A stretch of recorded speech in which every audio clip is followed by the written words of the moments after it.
normal. É que eu pensei na Austrásia, né? Que chama, Austrália, né?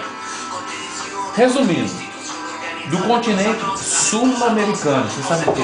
Nada. Eu sei duas coisas.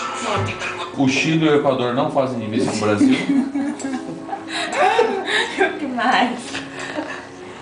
E eu vou ficar quieto agora porque estão filmando. Fala logo, Adriano. Tem não. Ué, eu quero saber, não é áudio de Não, questão já- de é, cultura, de não sei o que lá, né?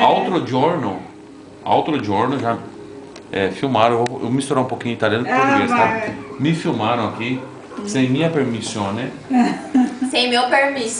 sem meu permisso. E eu vado mettere um processo in quem filmar.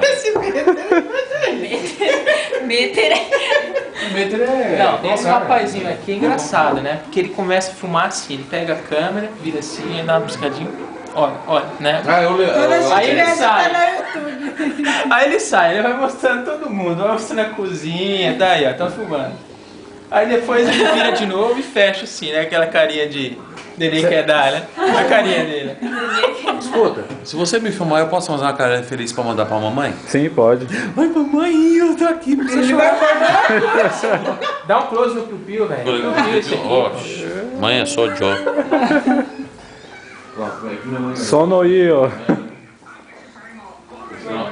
Não, outro final de semana ela chorou, né? Deixa eu segurar essa aqui. Não, obrigado.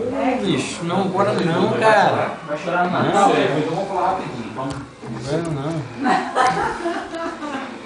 Não deu nem tempo dela respirar. Um assistindo filme, né? Vou colocar um negócio pra vocês. Tá, não seja documentário do Ítalo.